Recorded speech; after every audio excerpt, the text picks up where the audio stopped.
नमस्कार, आपका स्वागत है हमारे चैनल बायो गुरु पर। आज हम क्लास 12th का चैप्टर नंबर 13 पढ़ेंगे। चैप्टर का नाम है पादप वृद्धि का पार्ट 5।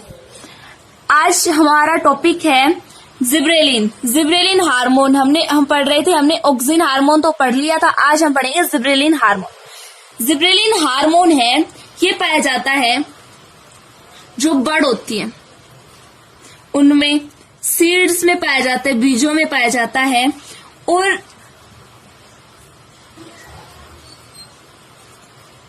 यंग लीव्स में पाया जाता है जिब्रेलिन हार्मोन। जिब्रेलिन हार्मोन की खोज, जिब्रेलिन हार्मोन कहाँ पाया गया? जापान के किसानों ने देखा कि वहां की जो चावल की फसलें थी, चावल की फसलें छोटी होने लग गई, उनकी पत्तियां तो पीले कलर की हो गई, दुर्बल हो गई, और जो पेड़ थे वो अधिक लंबे हो गए थे। कुछ तो अधिक लंबे और पतले हो गए थे। पत्तियां तो पीले और दुर्बल कलर की हो गई थी और जो अधिकांश पौधे हैं वो लंबे हो गए थे और पतले हो गए थे। 1926 में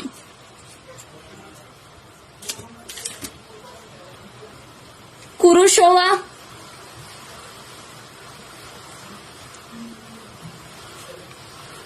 एंड स्वादा, इन दो वैज्ञानिकों ने इस जो चावल की फसलों में जो रोग हुआ उसका कारण बताया। एक कवक बताया। कवक का नाम है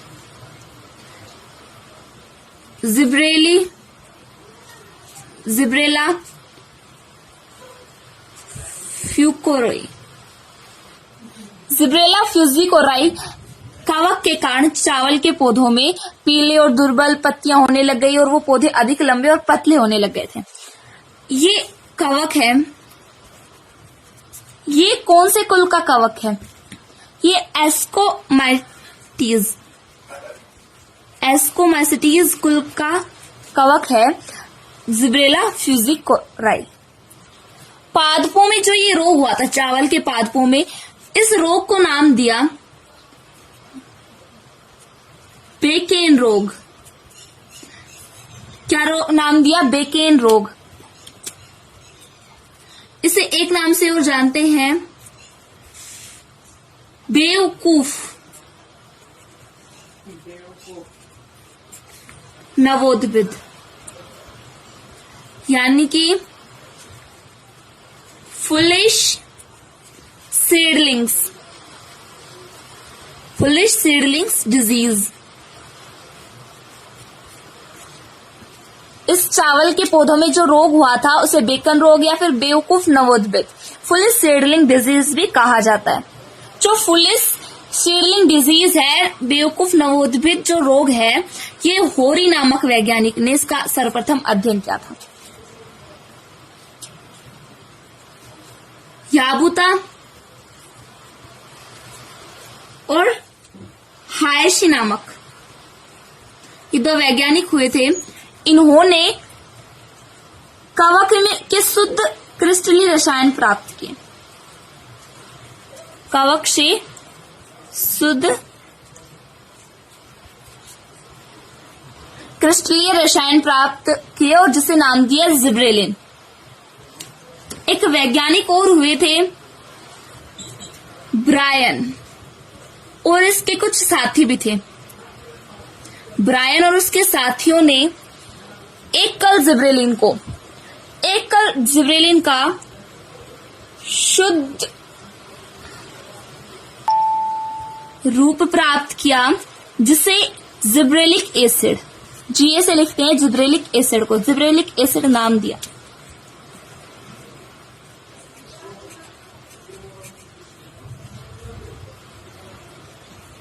gibberellic acid GA, gibberellic acid है, इसमें GA3 की खोज की गई थी।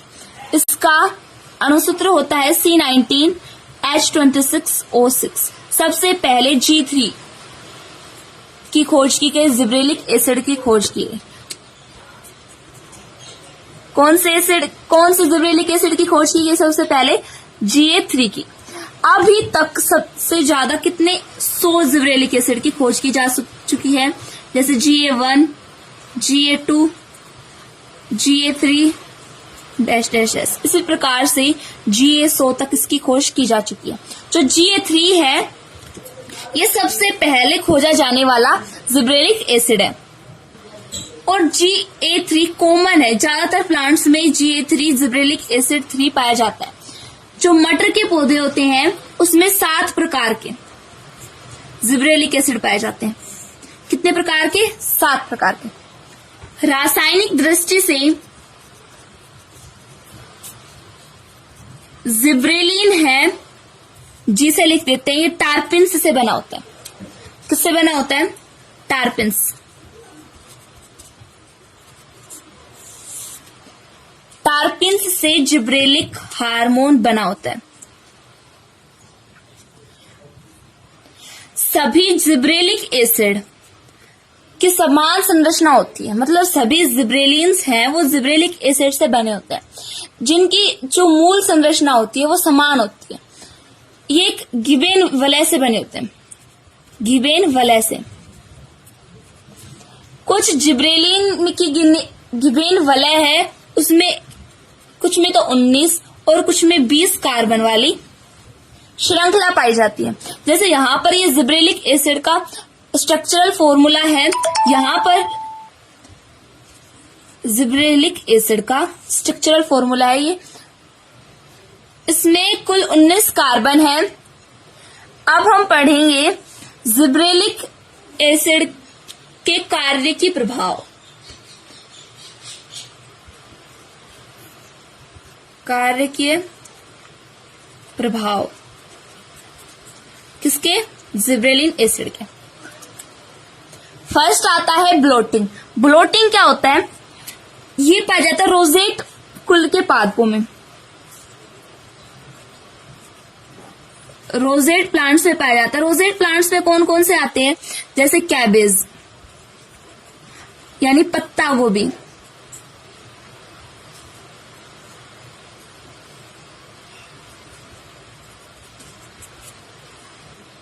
आपने पत्ता गोभी देखी होगी। जैसे पत्ता गोभी में जो परवे होती हैं इसकी, वो एक पास पास होते हैं, इसकी नोड्स पास पास होंगे तो इसकी लीव्स हैं वो भी पास पास होंगी। जैसे कि यहाँ पे ये एक नोड्स, ये एक नोड्स, इस पर एक उग रहा है, इस पर एक, इस पर एक, इस पर एक, तो ये बहुत नजदीक नजदीक है। नजदीक नजदीक होने के कारण इसकी जो लीव्स हैं वो भी पास पास है। पर्व और इसका तना छोटा होता है। पर्व क्या होती है? जैसे आपने गन्ने में देखा होगा, ये एक पर्व संधि, ये दोनों पर्व संधियां हैं और इन दोनों के बीच का भाग, इन दोनों पर्व संधियों के बीच का भाग है, ये कहलाता है पर्व। अब इसके पर्व बहुत छोटे छोटे हैं, इतने नजदीक नजदीक है इसके पर्व संधियां, इस प्रकार से, तो इसके पर्व भी छोटे होंगे। पर्व छोटे होंगे तो कैबेज, पत्ता गोभी है, ये भी छोटी होगी, स्मॉल होगी। अब किसानों का उत्पादन बढ़ाने के लिए इन पर जिब्रेलिक एसिड का छिड़काव किया जाता है। जिब्रेलिक एसिड के छिड़काव से जो पर्व होंगे वो दूर दूर हो जाएंगे। तो इस प्रकार से देखना एक बार, जैसे ये है स्टेम और यहां इस प्रकार दूर दूर होंगे इसके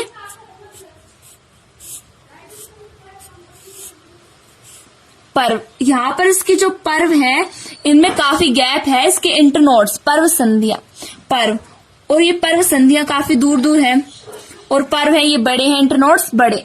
तो इस प्रकार से ब्लोटिंग में क्या होता है कि इसकी पर्व संधियां वो छोटी हो जाती है, कैबेज की होती छोटी छोटी है। उन्हें बड़ा करने के लिए, किसानों के उत्पादन को बढ़ाने के लिए उस पर जिब्रेलिन एसिड का छिड़काव किया गया, जिससे जो पर्व संधियां हैं वो दूर दूर हो गई और इंटरनोड्स, पर्व हैं, वो काफी बड़े हो गए, जिससे उत्पादन में वृद्धि हुई। यहाँ पर कैबेज में जो पत्तियां हैं इनका एक झुरमुट सा दिखाई दे रहा है, और जो पुष्पन क्रिया होती है पत्ता गोभी में, पुष्पन से पहले पुष्पन से पहले ही जिबरेलिक एसिड का स्प्रे कर देना चाहिए, जिससे क्या होगा, दीर्घीकरण होगा, पूर्व दीर्घीकरण होगा और ब्लोटिंग होगी। इसे ही कहते हैं ब्लोटिंग। नेक्स्ट हमारा पॉइंट आता है अनिषेक फलन। अनिषेक फलन किसे कहते हैं? हमने पिछले चैप्टर्स में पढ़ा था बिना निषेचन के फल बनने की क्रिया। बिना निषेचन के फल बनने की क्रिया को कहते हैं अनिषेक फलन। पार्थ एनोट्रोपिक एजेंट। अगर हमें बिना निषेचन के फल बनाना है तो हमें क्या करना होगा, जिब्रेलिक एसिड को स्प्रे करना होगा प्लांट्स पर। जिब्रेलिक एसिड के स्प्रे से बीज का निर्माण नहीं होगा। बिना निषेचन के मतलब निषेचन नहीं होगा तो बीज का निर्माण नहीं होगा। जैसे अंगूर, केला, इनमें अनिषेक फलन के लिए जिब्रेलिक एसिड का स्प्रे किया जाता है। जैसे अंगूर और केले में बिना निषेचन के फल बन जाता है, मतलब इसमें बीज नहीं होते। जिब्रेलिन का तीसरा कार्यकी प्रभाव आता है आनुवांशिकी बोनापन। जैसे कि कुछ पौधे होते हैं, मटर, अरहर और कई सारे हैं जिनमें आनुवांशिकी बोनापन होता है। अब इनका उत्पादन बढ़ाने के लिए बोने होंगे तो इन पर कम क्या आएगा, फल आएंगे। तो इसका उत्पादन बढ़ाने के लिए हम इस पर क्या करेंगे, जिब्रेलिक एसिड को स्प्रे करेंगे। जिब्रेलिक एसिड को स्प्रे करने से ये जो प्लांट्स हैं ये लंबे हो जाएंगे। लंबे होंगे तो उन पे जो प्रोडक्ट आएगा, उत्पाद आएगा, वो भी ज्यादा होंगे। लेकिन जो जिब्रेलिक एसिड स्प्रे किया गया है ये सिर्फ एक जनरेशन में किया जाता है। जैसे हमने एक पौधे पर किया है, मान लीजिए हमने पीढ़ी 1 में किया है, तो ये पीढ़ी 2 में स्थानांतरित नहीं होगा, क्योंकि हमने जिब्रेलिक एसिड को स्प्रे किया है F1 पीढ़ी पर, और ये अगली पीढ़ी में स्थानांतरित नहीं होगा। मतलब पीढ़ी दर नहीं बढ़ेगा, पीढ़ी दर पीढ़ी नहीं बढ़ेगा, क्योंकि इसके जीनोटाइप में कोई चेंज नहीं होता। इसका जीनोटाइप कहाँ है, ये है बोना, तो ये बोना ही रहेगा। इसका जीनोटाइप लंबा नहीं होगा। लेकिन इसमें जो फिनोटाइप है वो लंबे हो जाते हैं। मतलब जिस जनरेशन पर हमने F1 पीढ़ी पर मान लीजिए हमने इसका स्प्रे किया है, तो ये F1 पीढ़ी ही लंबी होगी, आगे आने वाली पीढ़ियां लंबी नहीं होंगी, क्योंकि इसका जीनोटाइप है वो बोना रहता है। नेक्स्ट आता है पर्व या फिर तना दीर्घीकरण। इसमें क्या होता है, जैसे कि कोई बोने पौधे होते हैं जिनकी पर्वों का आकार, पहले ये समझ लेते हैं पर्व क्या होता है। पर्व होता है, जैसे गन्ने में देखा होगा आपने, यहाँ पे पर्व संधियां पाई जाती है, गांठें पाई जाती हैं, इन्हें हम कहते हैं पर्व संधियां। इन पर्व संधियों के मध्य का भाग, ये बीच का भाग है, ये कहलाता है पर्व, इंटरनोड्स। पर्व क्या है, छोटी है। पर्व में हमें दीर्घीकरण करना है। पर्व छोटी है, जैसे जैसे तना छोटा होगा, तना भी छोटा है और पर्व भी छोटी है।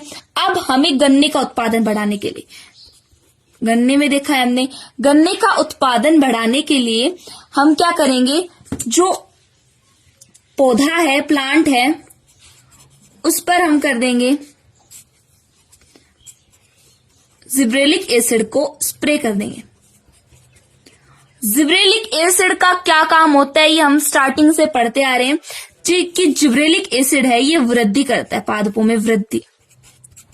क्या करता है जिब्रेलिक एसिड, पादपों में वृद्धि करता है, ग्रोथ करवाता है, पादपों की जो ग्रोथ है वो बढ़ती है। तो यहाँ पर क्या हो गया, प्लांट्स पर हमने जिब्रेलिक एसिड स्प्रे कर दिया। तो जिब्रेलिक एसिड स्प्रे करने के बाद ये प्लांट्स कुछ इस प्रकार से दिखाई देते हैं हमें, जैसे ये पर्व संधि और ये पर्व संधि इसकी तुलना में बहुत बड़ी हो चुकी है पर्व। तो जिब्रेलिन हार्मोन है, ये पर्व यानी पौधे को लंबा करने के लिए भी काम आता है, वृद्धि करने के लिए काम आता है। नेक्स्ट आता है मेलनेस। जैसे हमने ऑक्सिन में देखा था, हम ऑक्सिन पढ़ चुके हैं। ऑक्सिन हार्मोन क्या करता है, मादा पुष्पों के पुष्पीकरण को प्रेरित करता है। मादा पुष्पों के पुष्पन को, फ्लावरिंग को प्रेरित करता है। और जो जिब्रेलिन है, ये जिब्रेलिन एसिड एकदम विपरीत है, ये नर पुष्पों को पुष्पन के लिए प्रेरित करता है। नेक्स्ट आता है शीत उपचार का प्रतिस्थापन। शीत उपचार का प्रतिस्थापन होता है द्विवर्षीय पौधों में। द्विवर्षीय पौधों में होता है, ये कैसे होता है? द्विवर्षीय पौधे क्या होते हैं? जिनका जो जीवन चक्र होता है, लाइफ साइकिल होता है। लाइफ साइकिल सर्दी के कम तापमान, लाइफ साइकिल के लिए सर्दी के कम तापमान की आवश्यकता होती है, कम टेम्परेचर की आवश्यकता होती है। वो होते हैं द्विवर्षीय पादप या फिर द्विवर्षीय पौधे। अब इन्हें पुष्पन के लिए, द्विवर्षीय पौधों को पुष्पन के लिए क्या कम टेम्परेचर चाहिए होता है। कम टेम्परेचर कितना? जैसे 0 से 10 डिग्री सेल्सियस से कम तापमान चाहिए होता है। अब अगर हम इस पर द्विवर्षीय पौधों पर किसको स्प्रे कर दें? जिब्रेलिक एसिड को स्प्रे कर देते हैं, तो क्या होता है? ये जिब्रेलिक एसिड के स्प्रे के कारण कम ताप पर भी पुष्पन कर देता है। शीत उपचार का प्रतिस्थापन मतलब द्विवर्षीय पौधे होते हैं, वो पुष्पन के लिए 0 से 10 डिग्री सेल्सियस से कम ताप पर पुष्पन करते हैं। अगर हम द्विवर्षीय पादप पर या पौधों पर जिब्रेलिन एसिड को स्प्रे कर देते हैं, तो वो कम तापमान पर भी पुष्पन क्रिया शुरू कर देते हैं, यानी फ्लोरिंग स्टार्ट हो जाती है। नेक्स्ट आता है प्रसुप्त। इससे है प्रसुप्त अवस्था को तोड़ना। प्रसुप्त क्या होता है? किसी भी बीज या कलिका, किसी भी बीज या किसी भी एक कलिका जो अंकुरित नहीं होती है, मतलब जो बीज और कलिका है वो अंकुरित नहीं होती, उसे कहते हैं प्रसुप्त अवस्था। हमने देखा था कि ऑक्सीन हार्मोन क्या कर रहा था? प्रसुप्त अवस्था कर रहा था। लेकिन जो जिब्रेलिक एसिड है ये प्रसुप्त अवस्था को तोड़ता है, मतलब जो बीज या कलिका है वो अंकुरित होंगी, प्रसुप्त अवस्था नहीं होगी। प्रसुप्त अवस्था नहीं होने से जो बीज या कलिकाएं हैं, बर्ड्स हैं, वो अंकुरित होंगे। ये होता है प्रसुप्त अवस्था को तोड़ना। ऑक्सीन क्या करता है कि प्रसुप्त अवस्था करता है, लेकिन जो जिब्रेलिक एसिड है एकदम इसके विपरीत है, ये प्रसुप्त अवस्था को नहीं होने देता, मतलब तोड़ता है। तोड़ेगा मतलब किसी भी बीज या कलिका में अंकुरण होगा। नहीं को काट दीजिए, होता है जिब्रेलिक एसिड में, नहीं को हटा करके। और ऑक्सीजन में क्या होता है? यहाँ पे अंकुरण नहीं होगा। नेक्स्ट 8 आता है हमारा प्रकाश संवेदी बीजों का अंकुरण। मतलब कि जो सीड्स होते हैं वो कब अंकुरित होंगे? जब उन्हें लाइट, प्रकाश ज्यादा मात्रा में मिलेगा। यदि हम इन सीड्स पर जिब्रेलिक एसिड स्प्रे कर देते हैं तो ये अंकुरित हो जाएंगे, वो भी कम लाइट पर, यानी कम प्रकाश में भी अंकुरित हो जाएंगे। ऐसे सीड्स जैसे कि तंबाकू,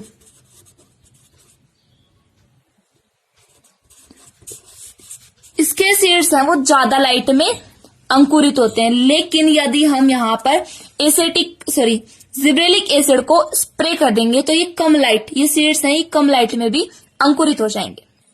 इसी प्रकार से कई कामों में काम आता है, जैसे फलों के आकार बढ़ाने में। नींबू और संतरा होते हैं,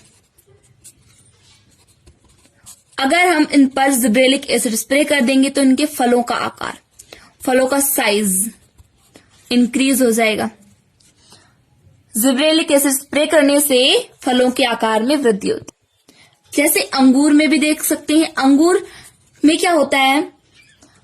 अंगूर, जैसे ये अंगूर की बेल है, यहां पर इसके जो अंगूर हैं, अंगूरों के बीच में यहाँ पे कम अंगूर है। अगर यहाँ पर हम जिब्रेलिक एसिड स्प्रे कर देंगे तो ये अंगूरों की जो साइज है ये बढ़ जाएगा और ये एक बड़ा गुच्छा बना लेते हैं मिल करके।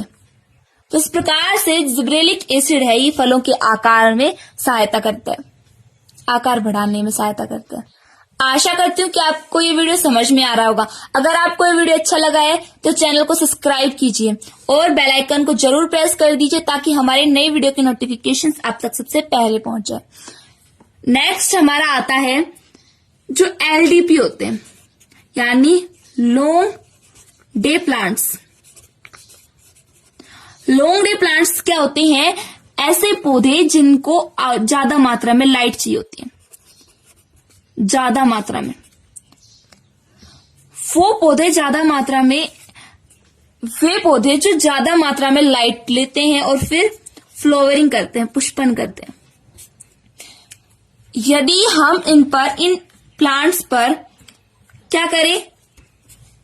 जिब्रेलिक एसिड स्प्रे कर दें, इन प्लांट्स पर जिब्रेलिक एसिड स्प्रे कर दें तो ये SDP यानी शॉर्ट डे प्लांट्स, ये हो गए दीर्घ कालिक पौधे और ये हो गए लघु कालिक पौधे।